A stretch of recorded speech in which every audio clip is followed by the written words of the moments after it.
Welcome back to Clan Voodoo. Dee Winner of Survivor 45. Your sole survivor. What do you have to say, Martin, as you chose her in our Survivor 45 draft? I want to thank my scouting department. We did a great job this year. It's 2 straight. So be on the lookout because we're going for a 3-peat next season. But I think this is a good winner. I like this winner. I do too. You do too?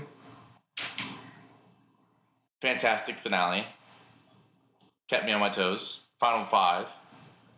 So I'll just recount how we got to this moment. So for this episode, in this Final 5, we had Julie, Katurah, Jake, Austin, and Dee heading into it. Austin wins immunity at 5. Jake has his idol. Seems like the votes could go anywhere between who's not safe, including Jake, even with his idol. And there's an opportunity to take out Dee, and it does not come to fruition because Jake does not relay the information to Katurah that he planned on using his idol for her. And at Tribal, we hear her as she votes that she essentially flipped her vote and votes out Julie.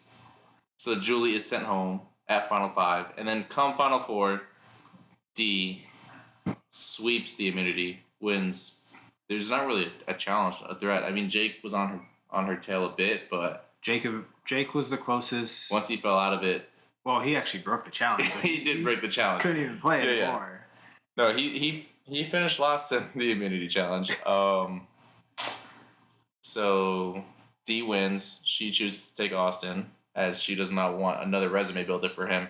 And to be honest, a little foreshadowing, but he received 3 votes in the finale. That might have pushed him to at least receive 1 more, and could have very well. Very possibly. I know we've always talked about it. Is winning fire that big of a thing when it comes to the final tribal? Sometimes it might be, sometimes not. Mm-hmm. I mean, this might be a season where it could have. Mm-hmm. Especially with how close the final vote was. And speaking of the final fire, it was between Jake and Katurah, and Jake outlasts Katurah and is part of the final 3 with Austin and Dee. What a final tribal between these 3, all very well spoken, made their cases. I know Jake did not receive any votes. So in this final tribal, we see Dee receive 5 of the jury votes. Those being Caleb, Kelly, Emily, Katurah, and Julie. And then Austin receiving Drew, Bruce, and Kendra's votes. Wow. What a season. Hard to beat, if you ask me. You think this is your favorite, the new era? I think it's by far the best of the new era. It's 100% the best winner. Yeah, that's best winner. I think also the best post merge by far. It had some of the better blindsides too. I think Kelly's is up there. Mm-hmm. It's a really good one. Even Caleb, I was surprised. Caleb. Yeah. I mean, I guess his name was there, but I was just surprised it happened. Emily. Especially because we had her kind of pegged at the top of our We had all those 3 ranked. We had those 3 ranked very high early on in the season. They might have gone out in order, dude. Yeah. Because we had those 3 at some point, and then boom, boom, boom, they're all gone. Mm-hmm. Wild. But yeah, I would say this is the best new school season.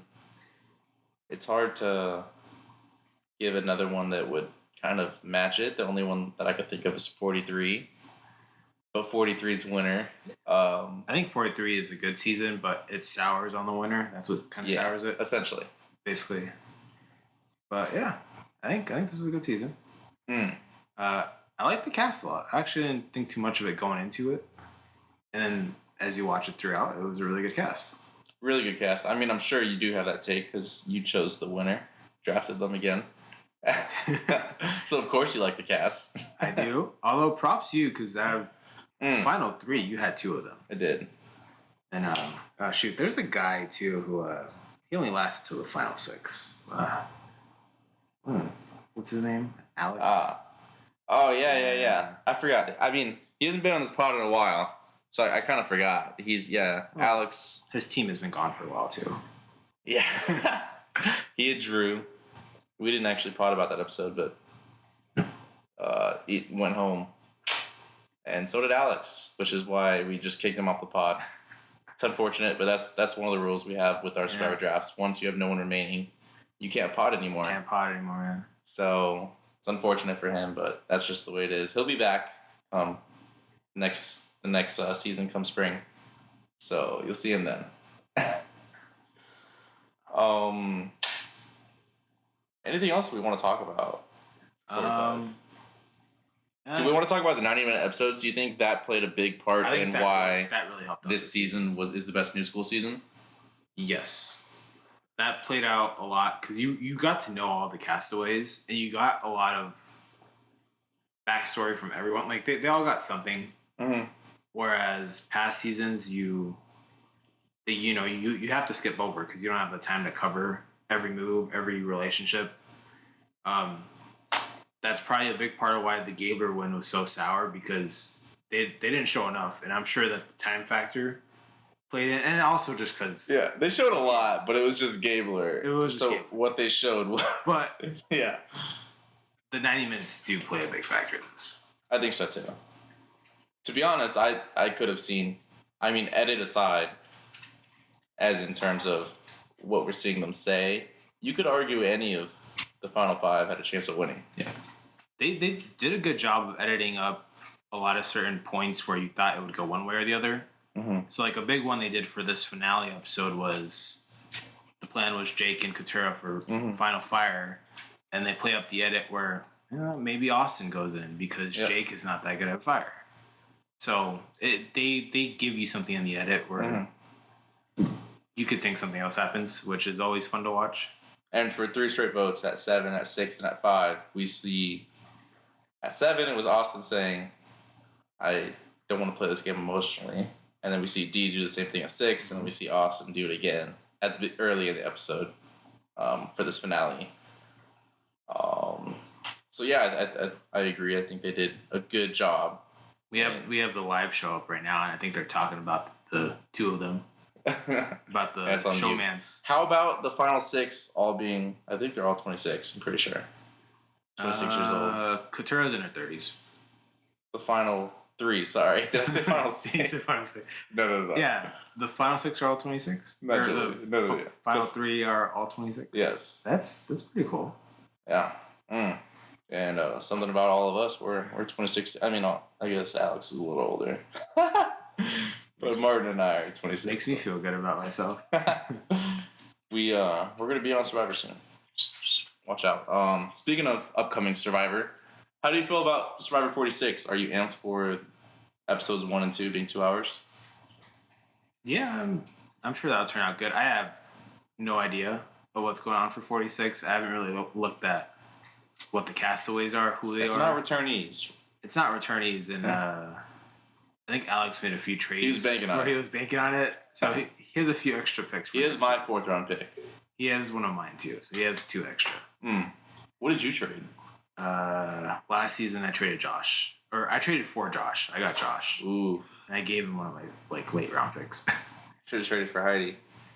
Yeah. So Alex will have 8 picks, and Martin and I will have 5 each. But it shouldn't matter too much because he's not too good at this drafting thing. Although, to be fair, I've never won a season, so you could say the same for me. Anything else on this season? Like, you wanted any moves or no? I plays think in general. We might highlight it. We might do a pod come early mid-January where we just rehash the season with Alex when he's back. Kind of give it a fresh viewpoint after a couple weeks. Mm-hmm. Yeah. I think we should do that and just keep it short and sweet. Okay, well, yeah. We hope you guys enjoyed listening or watching, rather, this season. Be sure to follow us on YouTube or Spotify, wherever you're listening. This is Plan Voodoo, where the jury should have voted Austin as Soul Survivor.